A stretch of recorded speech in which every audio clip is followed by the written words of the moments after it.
Hope today India news and entertainment లోకి స్వాగతం. నేను మొహమ్మద్ అబ్దుల్ బారీ. ఈ రోజు ముఖ్యంగా ఇది భారత జాతీయ ప్రయాణం, నాయకత్వ వారసత్వం, మహానుభావుల వారసత్వాన్ని గౌరవించడం, సంరక్షించడంపై కేంద్రం కట్టుబడి ఉందని ప్రధాని మోదీ అన్నారు. శ్యామ్ ప్రసాద్, దీన్ దయాళ్ కళల సాకారానికి సంకల్పం తీసుకోవాలని ఆయన అన్నారు. నేతల విగ్రహాలు ఎంత ఎత్తున్నాయో వాటి వల్ల కలిగే ప్రేరణ అంతకంటే గొప్పదని ఆయన అన్నారు. ప్రజల కృషితోనే వికసిత్ భారత్ సాకారం అవుతుందని, శ్యామ్ ప్రసాద్, దీన్ దయాళ్ వాజ్పేయి విగ్రహాలు గొప్ప స్ఫూర్తిని ఇస్తాయని ప్రధాని మోదీ అన్నారు. క్రిస్మస్ సందర్భంగా ఉక్రెయిన్ అధ్యక్షుడు జెలెన్స్కీ సంచలన వ్యాఖ్యలు చేశారు. అందరిది ఒకే కోరిక అని, అతను అంతమైపోవాలని అంటూ జెలెన్స్కీ వ్యాఖ్యలు చేశారు. రష్యాతో యుద్ధంపై విసిగిపోయిన జెలెన్స్కీ పరోక్షంగా పుతిన్ పైన ఈ వ్యాఖ్యలు చేశారు.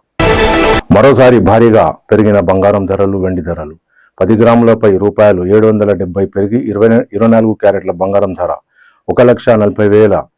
10 గ్రాములపై రూపాయలు 700 పెరిగి 22 క్యారెట్ల బంగారం ధర 1,25,000. కిలోపై రూపాయలు 9,000 పెరిగి 2,54,000కు చేరిన వెండి ధర. మధ్యాహ్నం 2 గంటలకి ఎర్రవల్లి ఫామ్ హౌస్ లో కేసీఆర్ కీలక సమావేశం నిర్వహించనున్నారు.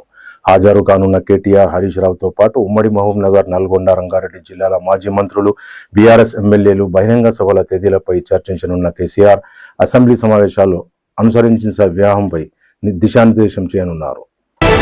తెలుగు రాష్ట్రాల్లో ప్రముఖ ఆలయాల్లో భక్తుల రద్దీ. వరుస సెలవులతో తిరుపతి, యాదాద్రి, విజయవాడ, శ్రీశైలం, సింహాచలం ఆలయాలకు తరలివచ్చిన భక్తుల రద్దీతో ఆలయాల్లో కిక్కిరిసిన క్యూలైన్లు. జీహెచ్ఎంసీ డిలిమిటేషన్ ఫైనల్ నోటిఫికేషన్ విడుదల చేశారు. జీహెచ్ఎంసీలో జోన్లు, సర్కిళ్లు పెంచుతూ నోటిఫికేషన్లు జారీ చేశారు. జీహెచ్ఎంసీలో వార్డుల సంఖ్య 300కు పెంచుతూ నోటిఫికేషన్ జారీ చేసిన ప్రభుత్వం 6 జోన్లకు 12కు 30 సర్కిళ్లను 60కి పెంచారు. కొత్త జోన్లకు ఉప్పల్, కుత్బుల్లాపూర్, మల్కాజ్గిరి, కొత్త జోన్లుగా శంషాబాద్, గోల్కొండ, రాజేంద్రనగర్ సర్కిల్ కార్యాలయాల్లో కొత్త జోన్ల ఆఫీసులు ఏర్పాటు చేశారు. వార్డు కార్యాలయాల్లో నూతన సర్కిల్ ఆఫీసులు ఏర్పాటు. త్వరలో కొత్త జోన్లు, సర్కిల్ ఆఫీసుల నుంచి పరిపాలన డిలిమిటేషన్ కు సంబంధించి ఈ నెల 9న నోటిఫికేషన్.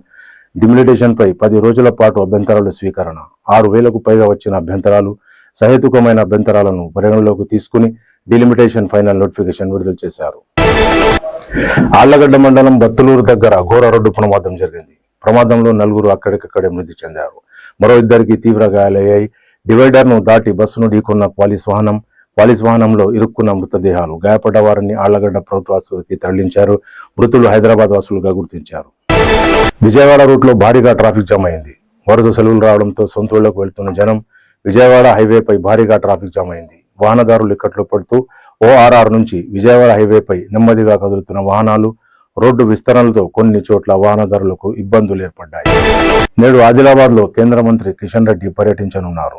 ఉదయం 11:00 రిమ్స్ లో క్రిటికల్ కేర్ యూనిట్ ను ప్రారంభించనున్న కిషన్ రెడ్డి అనంతరం కొత్త ఎయిర్పోర్టు స్థలం సందర్శన, సర్పంచుల సమ్మేళనానికి హాజరు కానున్న కిషన్ రెడ్డి. ఇవి ఇప్పటికి ఉన్న ముఖ్యాంశాలు. మళ్ళీ రేపు కలుద్దాం. జై హింద్, జై భారత్. చూస్తూనే ఉండండి hope today India news and entertainment.